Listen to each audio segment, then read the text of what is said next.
Sumerians in South America. I have just written a new book, Ancient Scripts in South America, the Sumerians in South America. In this book, I tell the story of writing in South America. Ancient Scripts in South America is a very important book. It is the first book that details the literacy that existed in Peru, Bolivia, and Brazil when the Europeans came to South America. The Sumerians colonized Bolivia, Peru, and gave South Americans the Sumerian script. The ancient Sumerians were great navigators. Sumerian ships sailed to Egypt and the Indus Valley in search of metals and goods to support their industry and popular demands for goods by the people. King Sargon in 2700 BC mentions the lands that made up his empire.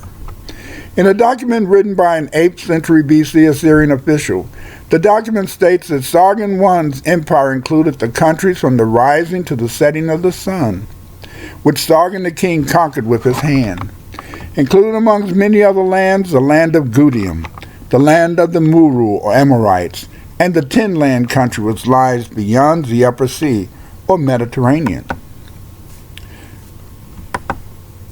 Professor Sayce said that Tin Land in Sumerian was Kuga-Ki.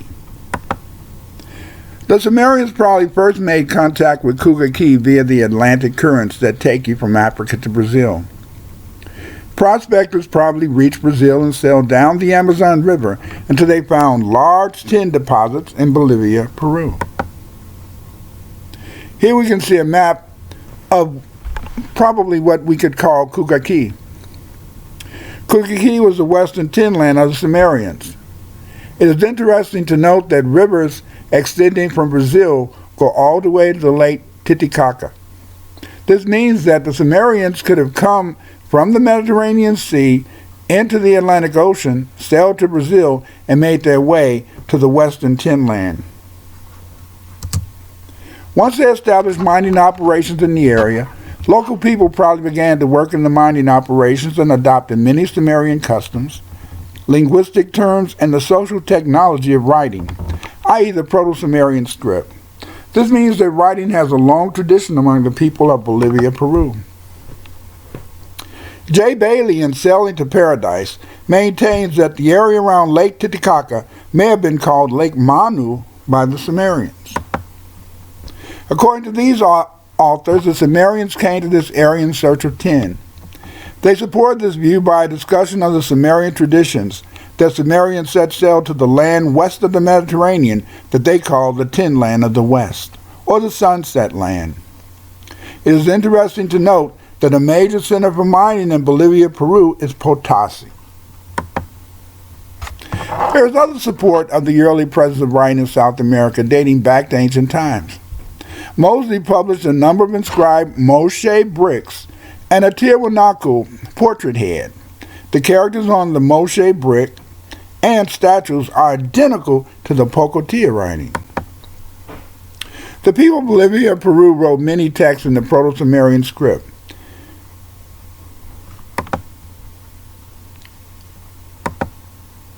Writing was widespread throughout Bolivia, Peru. Here we can see writing that's found on the mantas of the Inca Kings, the Fuente Magna Bowl, the Pokotia writing on the back of the Pokotia monument, inscriptions found throughout South America that the Mandi left. Yes, there was writing throughout South America. Here are symbols on the 7 Inca Kings' toga and symbols on the Pokotia inscription. Look carefully. As you can see, these signs and symbols are exactly the same. There are many South American inscriptions. This includes writing from the Pokotia statue. It is interesting to note that the name for the oracle or the Pokotia statue was Pokotia. Pokotia is very close to the name of the site, Pokotia, where the artifact was found. This suggests continuity between the name of the oracle and the contemporary place name found in Peru. Other writings in South America include inscriptions on the Fuente Magna Bowl. Sumerian signs on the Fuente Magna Bowl are comparable to Sumerian writing and also some writing from the Vai script.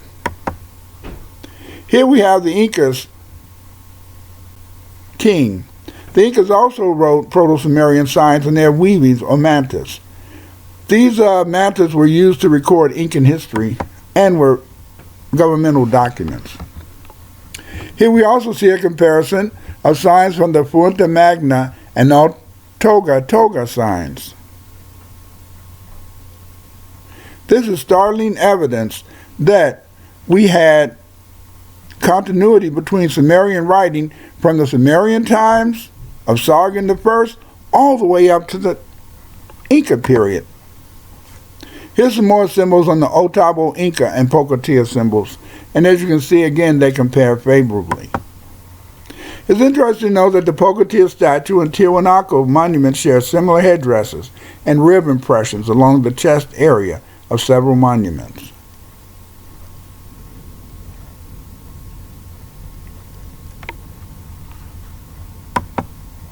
The people of Bolivia, Peru, before the coming of the Spanish, left us much evidence of their literacy on paper and stone, as you can see in these photographs of South American writing. Aymara terms relate to Sumerian terms. This is not surprising given this decipherment of the Pokotia statue, and the Magna Fuente Bowl indicates that the Sumerians had established many aspects of their religion in Bolivia. The linguistic evidence supports the view that many of these Sumerians were miners. The Sumerian term for copper was urudu. This term agrees with the Aymara term for gold, uri, and copper, anta, or yauri.